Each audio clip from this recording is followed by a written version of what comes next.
Hey everyone, it's Stephanie here, and today I have a video to share a card I created as part of a special blog hop. This blog hop is for my friend Carrie, who recently hit 2,000 YouTube subscribers. She wanted to have a hop to kind of celebrate this milestone, and I, of course, said yes. I love to support and encourage other crafters, and it's so fun to kind of do a little celebration like this when fun little milestones are reached. So I said for sure, and I'm going to go ahead and create the card that I did for the hop here. She asked us to create thank you cards, so I decided to use the Lawn Fawn Fantastic Friends stamp set to create my card. I've had the stamp set for quite a while and I love the images in it, and I just have not used it enough, so I really wanted to get it out and create a card with it. So to do my card, I just went ahead and started with all the stamping first. So I just have a piece of Neenah Solar White cardstock, and I stamped the fish tank, and then I stamped a bunch of images around it. And I'm not too worried here about how close the images are stamped together. I'm not going to be using the coordinating dies to cut them out. I'm going to just fussy cut them with scissors. So as long as they're not touching each other, then I can go ahead and fill up that space. And I don't end up using all of the images in my final card design. I stamped a bunch of the larger sized fish, and I only end up using one of those.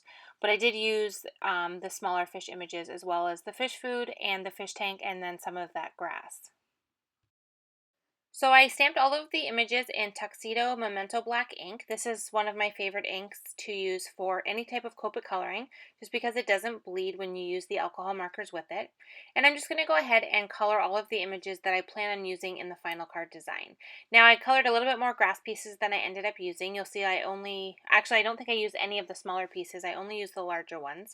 And then I'm going to go ahead and move on to the fish. So I wanted to keep the card colorful with the fish inside, but I didn't want to get too crazy and use a ton of different colors. I didn't want them to kind of compete with each other on the finished card design. So I stayed pretty neutral and kind of stayed with corals and oranges and reds to color all of the fish in. And then when I decided that I did definitely want to use one of the larger fish, I decided to go a little bit more bold with him and make him kind of purpley pink, just to kind of make him pop a little bit more since he was the only large fish I was using. Now for the fish tank, I'm not going to get fully color this image in because you're going to see I'm going to cut part of it out, like cut the actual fish tank right out with an X-Acto knife. So what I did is I just went ahead and first colored the sand, and I'm just using some brown colors. I started off with some really light tan colors and thought that I would only use those, but I felt like it was a little bit too light and the sand looked washed out and not quite the color I was going for. So I added in a darker brown color just on the edges there and the ends, and then kind of blended that in to make it just look a little bit more brown and kind of more shadowed. And then I went ahead and just colored the bottom of the fish tank with a gray marker. And that's all I'm going to do on the fish tank for now. We're going to come back to this once I get everything cut out. And then for the fish food, I just went ahead and kind of stayed with the same green colors as I had used for some of the grass. Just like I said, to kind of keep the colors close together and not make it too crazy with a bunch of different colors. I like to try and use kind of the same color scheme if I can on the different images. So now once I have everything colored in, I'm just going to go ahead and cut everything out, and I'm going to do this off camera because it does take a little bit since I am fussy cutting it all, but I'm just going ahead and using my scissors and cutting around the stamped lines on all of the images. And then once I finish that, I'm also going to run a black marker around the edges just to kind of make them look finished. So now you can see here I have everything cut out. I'm ready to go. And now is where I'm going to go ahead and do some cutting on this fish tank. So what I'm going to do is I'm just going to use a ruler or anything that you have. I just grabbed this one because it's metal, so it kind of helps with the X-Acto knife. And I'm just going to use my Tim Holtz retractable X-Acto knife to kind of cut a line there. I started at the top of the sand. I don't know if you can see very well. And you're not going to see all of the cutting because my big, huge head ends up coming right into the camera angle. So I ended up cutting that out because you wouldn't have been able to see anything anyway except for the top of my head.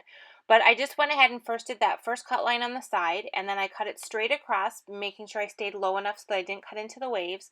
And then I cut the second side again to meet the sand at the bottom. And then you can see it just kind of popped out there.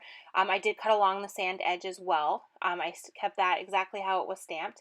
And then I just used my black marker to add the black to the edges of that sand piece, like I did with the cutout pieces, just to kind of make it look finished. And then I'm going to go ahead and add the color to the water now. So you can see here I just have the exact same fish tank we started with. I just have the center area cut out so that I can put a piece of acetate in there and just kind of create a little bit of a shaker card in this fish tank. So I'm going ahead and coloring it in with my blue, or actually aquas, to kind of mimic water. And then I use some lighter gray colors at the top to kind of make it look like the fish tank is glass.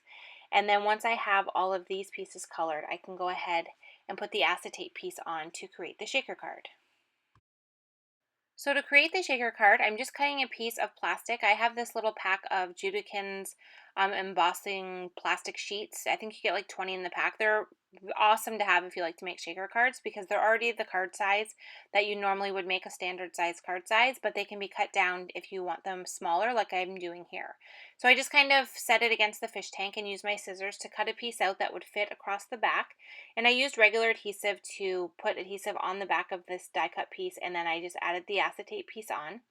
And now I'm using one of the stitched rectangle dies from Lawn Fawn. This die is the perfect size to cut a hole out of my cardstock piece, and the fish tank is going to fit perfectly over top of this, and you're not going to see any of the edges of that cutout rectangle. So you can see there, once I laid the fish tank on, I'm still going to end up with a flat panel, but I have a nice hole there through it now, which is what's going to hold all the pieces for the shaker part when I have it finished.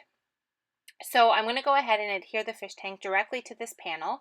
But before I do that, I want to give it a little bit more of a finished edge, and I didn't want to get going too far on the card because I was worried I would forget about this part and then create the shaker and then not be able to die cut this piece. So I've done it before, and I knew that if I didn't just die cut it right away, I would probably forget. So I just ran it through my die cut machine with another of the Lawn Fawn stitch rectangle dies to give it that finished edge.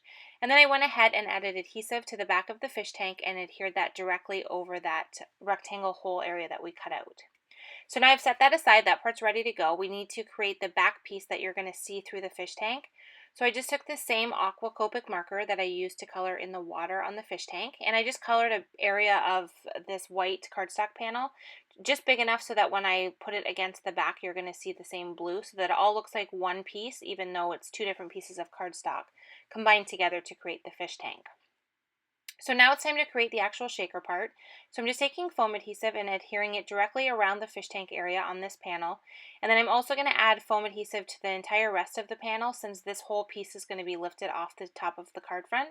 So I'm just using a bunch of foam tape to completely cover the back, and then I'm going to go ahead and remove that foam tape, and I'm going to adhere this piece onto the back. And that little area inside the fish tank is what's going to hold all the pieces inside. So I always like to take a powder tool before I do any of my filling of the shaker card, just to kind of take some of that stick away from the foam tape. It is quite sticky and pieces will stick to the side, especially pieces that are cut out of paper. Like so these little fish will definitely stick into that foam adhesive if you don't take some of the stick off.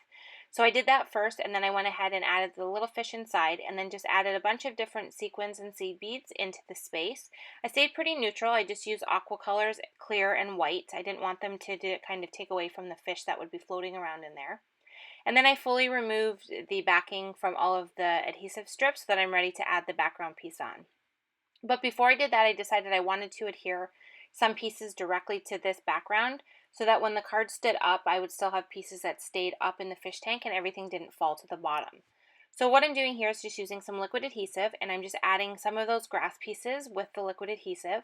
And I just kind of drew a line so I could keep everything in a row so I would kind of know where it was and make sure it all combined together would fit inside the fish tank opening. And then once I had both grass pieces adhered there, I went ahead and added the largest fish that I had colored to the center area of this piece so that it would look like it's floating or swimming on the inside of the fish tank once everything was adhered. So once I had those pieces on, I let the glue dry, and then I just flipped it over and stuck it down onto my aquarium piece there. And luckily, it kind of all lined up properly. I never really thought of it when I was kind of creating that background piece that I would kind of have to hope that when I flipped it over and adhered it that everything would still be inside the fish tank and I wouldn't kind of be on the edges. So it worked out perfectly. Everything is where it should be. So I just added a piece of grass onto the top of the acetate piece, and then the fish food is going to go on the bottom left side there. And I also wanted to add a little fish to kind of make it look like he was jumping out of the water. So I kept one of those smaller fish so I could do that, and just used some liquid adhesive to adhere him onto the top area of the fish tank.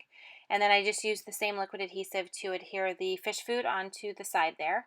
And then I'm going to stamp the little bubbles, the little air bubbles that come in the stamp set.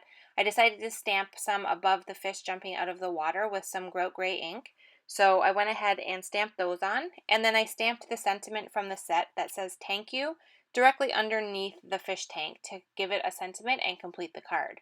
And then once I had that done, I just adhered the finished panel onto a grout gray cardstock, and I added some clear sequins around the fish tank with silver stickles in the center area. And that's going to complete the card for today. So thank you so much for joining me in this video hop. Huge congratulations to Carrie on 2,000 YouTube subscribers. This is a video hop, so if you click on the screen, you can go to the next hopper, or you can click on the link in my description below. And as always, I have all the supplies used linked in the description below as well. So thanks so much for watching, and we'll see you next time.